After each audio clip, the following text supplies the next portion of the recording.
안녕하십니까. 저는 강남농업법인의 김혜선 고문입니다.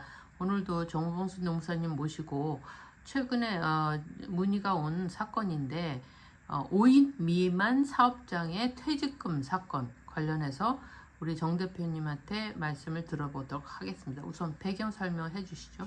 예, 안녕하십니까. 공인노무사 정봉수입니다.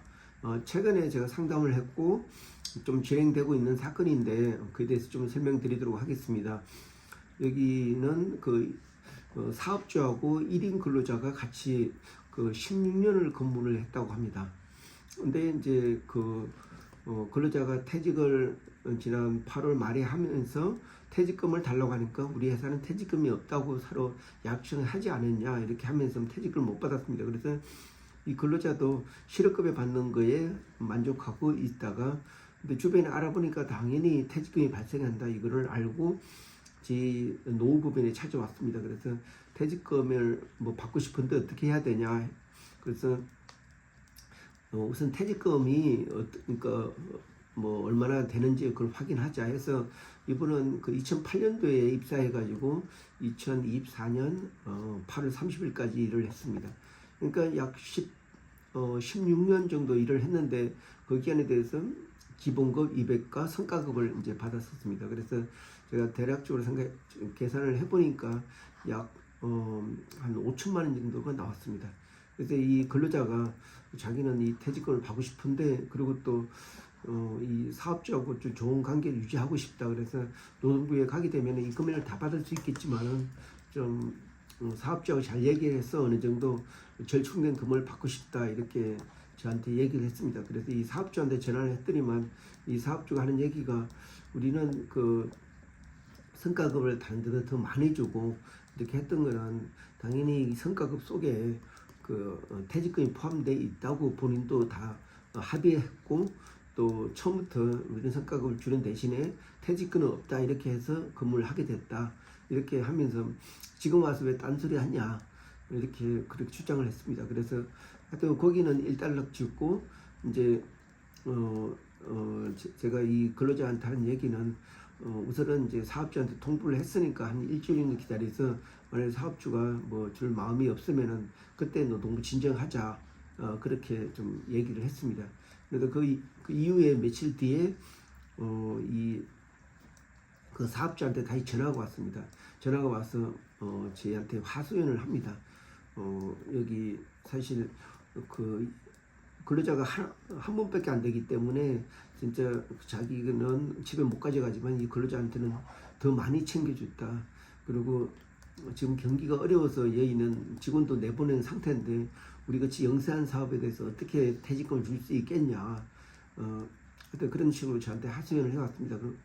그래서 원래 노동부에 가게 되면은 5천만 원을 다 받을 수 있지만은 두 분이 인간적으로 앞으로 계속 알고 지내고 해야 되기 때문에 어느 정도 선에서 한 3천만 원 정도에 대해서 합의하는 게 어떠냐 제가 그렇게 설명했더니만 이 사업주는 그것도 사실 너무 어렵다. 그러니까 한번 개인적으로 그분을 만나서 얘기하고 싶다 이렇게 하면서 사실 전화가 끝났습니다. 거기서 근무했던 근로자분의 설명은 자기는 다는 안 받겠지만은 최소한 3천만 원은 받아야겠다. 좀 이런 입장이 있습니다. 그래서 이 부분에 대해서 사실 하여튼 오늘 얘기가 바로 5인 미만 사업장에 퇴직금이 발생하냐 이 부분에 대해서 좀 말씀을 드리고 있습니다. 근데 안타깝게도 2010년부터 사실 2010년도 이전에는 5인 미만은 퇴직금이 없었습니다. 근데 2010년부터 퇴직금이 발생했습니다.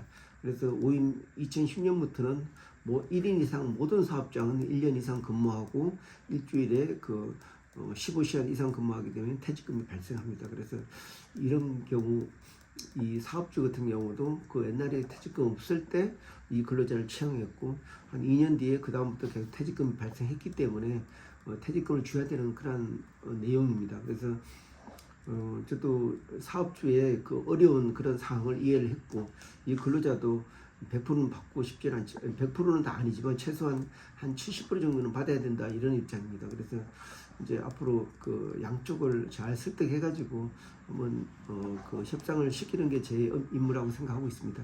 물론 그 노무사가 돈을 벌기 위해서는 그 노동부에 가져가서 하면 근로감독관은 당연히 그 법에 따라서 계산해서 지급 명령을 내릴 겁니다. 예.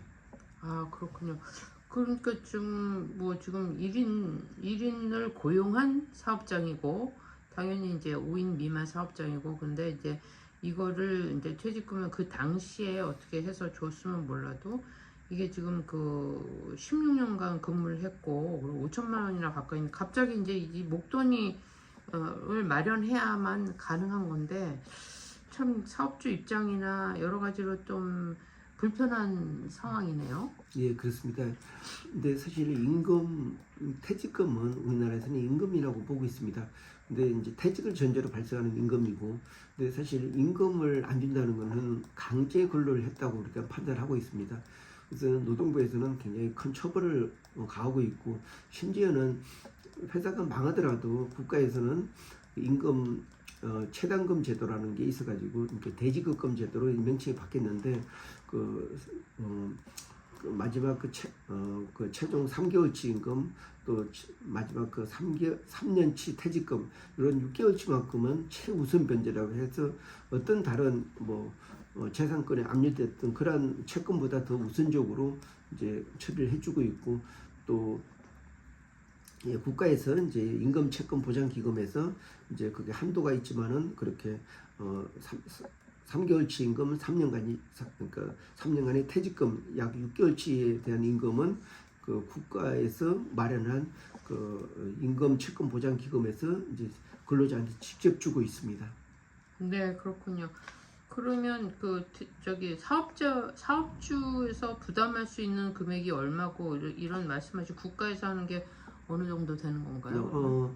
그러니까 임금 채권 보장 기금은 회사가 산재 보험료를 낼 때 거기에 0. 몇 프로 정도가 이제 그 산재 보험료 같이 이제 부과가 됩니다. 그래서 근데 사실 이거는 어떤 일종의 그 회사의 의무지만은 근데 이제 최단금의 그러니까 이런 최단금을 통해서 임금 채권 보장 기금에서 돈을 주게 되면은 또 국가에서는 그 준 돈만큼 사업주한테 회수를 하게 됩니다. 물론 그 이제 그 지급 능력이 없으면 회수 못하지만은 원칙적으로 회수를 하도록 되어 있습니다.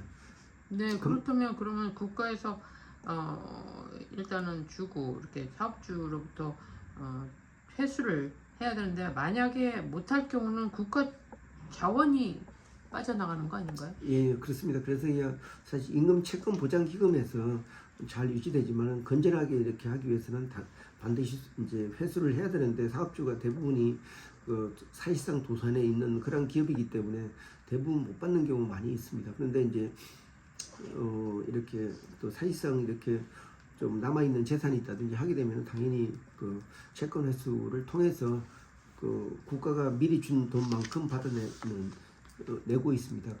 그래서 이 임금이라는 거는 그러니까 이분 같은 경우도 지금 16년치 그러니까 16년을 근무했기 때문에 16개월치 임금인데 근데 이제 여기서는 1인 사업장이기 때문에 5인 미만 사업장은 2010년도부터 퇴직금이 발생했습니다. 그래서 최초 2년은 제외하고 나머지 14년에 대해서 퇴직금을 청구하고 있습니다. 네, 그렇군요. 그럼 앞으로 지금 어느 쪽 입장에서 대변을 하시는 건지 어떤 방식으로 그 전략을 세우실 건지요? 사실상 노무사가 돈을 벌고 이렇게 어떤 착수금 성보수 개념을 하려면은 노동부에 진정을 제기해가지고 노동부에서 임금 체불 확정을 받아서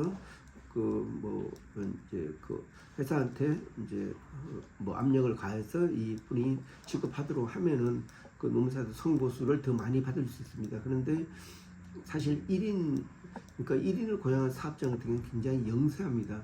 이를 또 근로자도 그렇고 이렇게 법을 판단을 통해서 집행을 하게 되면은 이 16년 동안 좋은 인간관계가 순식간에 무너집니다. 그런데 이게 화해를 통해서 어느 정도 이렇게 하게 되면은 그 순간은 굉장히 껄끄럽지만은 그래도 근로자도 100% 이익인 것도 아니고 또 사용자도 법의 의무만큼 다 준 게 아니기 때문에 서로가 이제 다시 융합을 이렇게 할 수가 있습니다. 그렇기 때문에 이 화해를 통해서 이런 그 밀린 그 퇴직금을 받아주는 게 또 제 직업적인 어떤 올바른 방향이라고, 그러니까 직업적인 윤리라고 할까, 이렇게 어떻게 보면은 이렇게 좀 그러니까 이런 갈등 해소를 노무사가 도와줬다, 이런 차원에서도 가져갈 수 있다고 생각됩니다. 네, 말씀하신 것처럼 화해를 통해서 사업주와 근로자가 큰 무리 없이 그 다툼 없이 좋은 관계를 유지하면서 문제가 잘 해결했으면 좋겠습니다. 예, 고맙습니다.